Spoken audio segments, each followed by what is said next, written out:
न देखा समंदर में ऐसे लाशों का मंजर पहले कभी। न देखा समंदर में ऐसा लाशों का मंजर पहले कभी। न रहा अंदर में वो समंदर, न रहा अंदर में वो समंदर, जिसे देखकर भूल जाते हम, जिसे देखकर भूल जाते थे हम।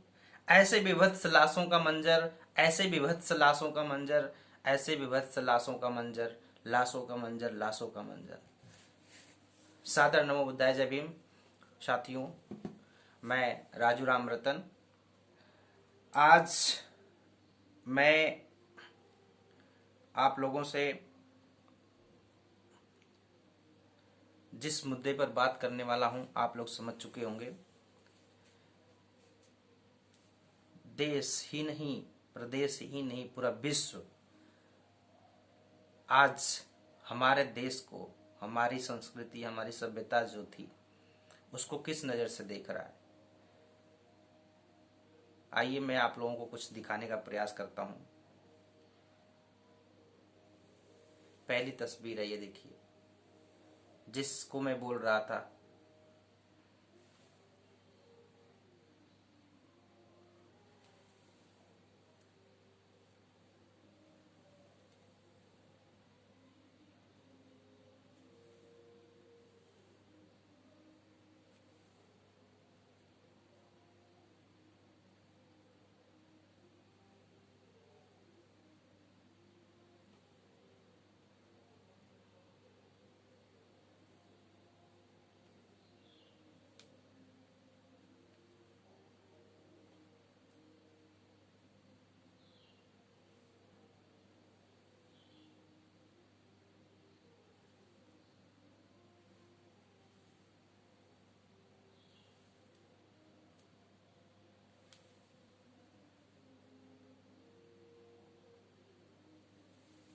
साथियों, आज वास्तव में हमारे अंदर वो समंदर नहीं रहा जिसके आगोश में, जिसके सुख शांति में, जिसके मंजर में, जिसकी यादों में, जिसके ख्वाबों में हम हर एक गम को भुला दिया करते थे, हर एक ऐसी बात को भुला दिया करते थे जो हमारे हृदय को झकझोर दिया करती थी। लेकिन दोस्तों, क्या आज का जो मंजर है वो हमारे हृदय रूपी समंदर में से हट सकता है, निकल सकता है, दूर किया सकता है? नहीं दोस्तों। हम ये भी जानते हैं कि आज से पहले भी हमारे देश में या पूरे विश्व में कई प्रकार की महामारियां आई और समय के साथ खत्म हो गई।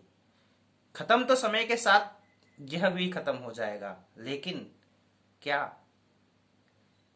कुछ ऐसी बातें हैं जो खत्म की जा सकती हैं? जैसे आपके घर के किसी एक व्यक्ति की तबीयत इतनी खराब हो और उसे हॉस्पिटल में भर्ती कराया जाए और उसे वेंटिलेटर पर रख दिया जाए, उसे ऑक्सीजन लगी हो। उस परिस्थिति में क्या आप या आपका कोई भी भाई, पड़ोसी या आपके घर का कोई व्यक्ति ऐसे महल का निर्माण कराना चाहेगा जिसमें सुख चैन से रहा जा सके, जिसमें देश के शान की बात हो? दोस्तों, आज देश में ऑक्सीजन नहीं है, ऑक्सीजन की कमी है, वेंटिलेटर की कमी है, हॉस्पिटल की कमी है, दवाइयों की कमी है। यहां तक आप मानिए कि आज के परिवेश में, इतिहास में पहली बार ऐसा हुआ है कि स्मशान पे लाशों को जलाने के लिए स्मशान कम पड़ जा रहे हैं, घाट कम पड़ जा रहे हैं। क्या हम लोग ऐसे राज्य की कल्पना करते हैं? क्या संत गुरु रैदास जी ने ऐसे राज की ही कल्पना की थी? बाबा साहब डॉक्टर भीमराव अम्बेडकर ने ऐसे राज की कल्पना की थी? तथागत बुद्ध जी ने ऐसे ही राज की कल्पना की थी? ऐसा चाहूं राज में जहां मिले सबन को अंग, बड़े छोट सब सम बैठे, रैदास रहे प्रसंग। दोस्तों, साथियों, मित्रों, मेरे चेहरे पे जो मुस्कुराहट है इस पे मत जाइए, लेकिन मेरे दिल में जो दर्द है, मेरे शरीर में जो दर्द है, वास्तव में मुझे नींद भी नहीं आ रही है इस समय। क्या किया जा सकता है, क्या कहा जा सकता है। और आप कैसे गार्जियन हो सकते हैं, हम तो गार्जियन ही बोलेंगे, कैसे गार्जियन हो सकते हैं कि आपका एक बेटा जो है कि हॉस्पिटल में पड़ा है, ऑक्सीजन को तरस रहा है, एक बेटा वेंटिलेटर पे है, वेंटिलेटर नहीं मिल रहा है, एक बेटा ऐसा जिसको हॉस्पिटल नहीं मिल रहा है, एक बेटा ऐसा जिसको दवाई नहीं मिल रहा है, एक बेटा ऐसा है जिसको एम्बुलेंस नहीं मिल रही, एक बेटा ऐसा है जो हॉस्पिटल तक कंधे पर बिठा कर जाता है। क्या आप या मैं, क्या आप और मैं ऐसे किसी भी सत्य से अपने आप को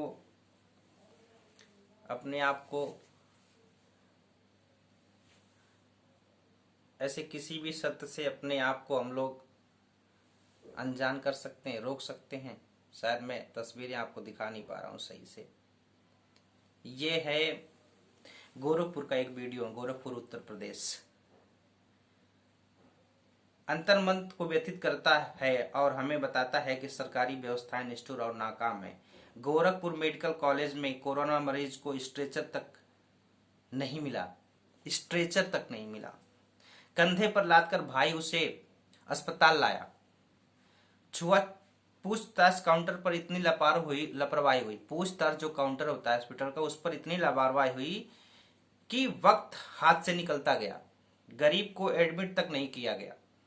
परिजनों की आंख के सामने एक एक सांस के लिए भाई ने अस्पताल के काउंटर पर तड़प तड़प कर दम तोड़ दिया।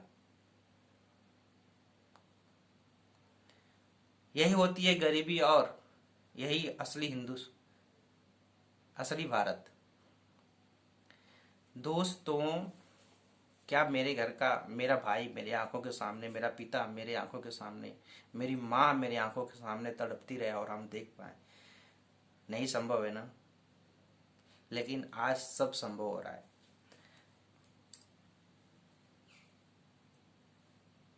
एक माँ जो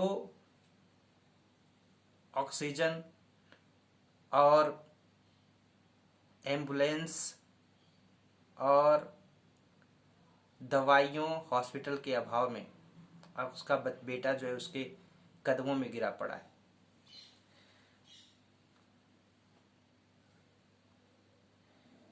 एक घटना और देखिए, एक बुजुर्ग पिता है, हमारे तो पिता ही हम सबको मानते हैं।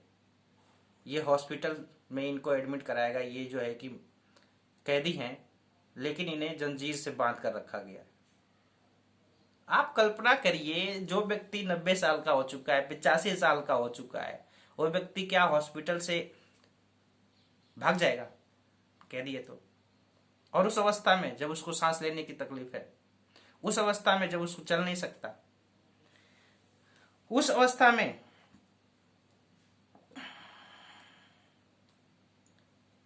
कुछ और तस्वीरें हैं जो मैं आपको, एक मुस्लिम व्यक्ति हैं जो हिंदू समाज की व्यक्ति का लाश जला रहे हैं। ये है मुजफ्फरनगर से अनुभव शर्मा का अंतिम संस्कार मोहम्मद यूसुफ ने किया। जिस दिन धर्म के पाखंड को समझ जाओगे उसी दिन रेत की दीवार ढह जाएगी। साथियों, सबसे ज्यादा विभत्स करने वाली तस्वीर, एक बच्ची अपनी मां को जिंदा करने के लिए ऑक्सीजन के अभाव में अपने मुंह से अपनी मां के मुंह में हवा देती हुई। क्या हमारी मां जो होती है, जिसने हमें इस जग में लाया, जो जग जननी कही जाती है, जिसने हमें जन्म दिया, उस माँ को हम अपनी आंखों के सामने तड़पता हुआ देख सकते हैं। एक तस्वीर और है जिसमें एक बेटी अपनी माँ को कब्र खोदकर स्वयं ही दफनाती हुई। ये तस्वीर देखिए जहाँ पे कब्रिस्तान में लकड़ियों को सजा कर रखा गया है, लाइन से लाशें आएंगी, उस पर बिछाकर उनको जलाया जाएगा। और ऐसे में जो पाखंडवाद है वो चरम सीमा पे है। अंधभक्त जिसको हम कहते हैं, वो लोग गाय का मूत्र पिला रहे हैं और गाय के गोबर से कोरोना भगा रहे हैं। आज भी हम लोगों को अंधविश्वास में रखने का प्रयास किया जा रहा है दोस्तों, आज़ादी के इतने वर्ष बाद भी। और हमारे साहब जो हैं, हमारे घर के मालिक जो हैं, वो क्या कर रहे हैं देखिए। सेंट्रल विस्टा प्रोजेक्ट 13,000 करोड़ से लेकर के 20,000 करोड़। उस परिवेश में, उस समय में, जिस समय हमारे देश को, हमारे प्रदेश को, हमारे देश के प्रत्येक व्यक्ति को, चाहे वो किसी भी जात, किसी भी धर्म, किसी मजहब का हो, उसको दवाई की आवश्यकता है, उसको ऑक्सीजन के सिलेंडर की आवश्यकता है, उसको अस्पताल की आवश्यकता है। इन सारे चीजों पर पैसा ना खर्च करने के बजाय आप हमारे ऐसे गार्जियन बने बैठे हैं जो अपने लिए शानदार महल तैयार करवा रहे हैं। क्या जरूरत है ऐसे नए संसद की? क्या ऐसी जरूरत है प्रधानमंत्री आवास की? जब हमारी जनता या हमारे भाई बंधु, हमारा पूरा परिवार खत्म हो जाएगा तो मन बहुत दुखित है दोस्तों। लेकिन आप लोगों से हाथ जोड़ के विनती है, गुजारिश है, आप जहां भी हैं, जैसे भी हैं, जिस परिस्थिति में, जिस स्थिति में हैं, आप समाज के हर व्यक्ति, चाहे वो किसी जात, किसी धर्म, किसी क्षेत्र, किसी मजहब का हो, कोई मनमुटाव, कोई मतभेद मत करिए। इस विषम परिस्थिति में आप सब लोग एक दूसरे को अपने सहयोग अनुसार जरूर सहयोग करिए।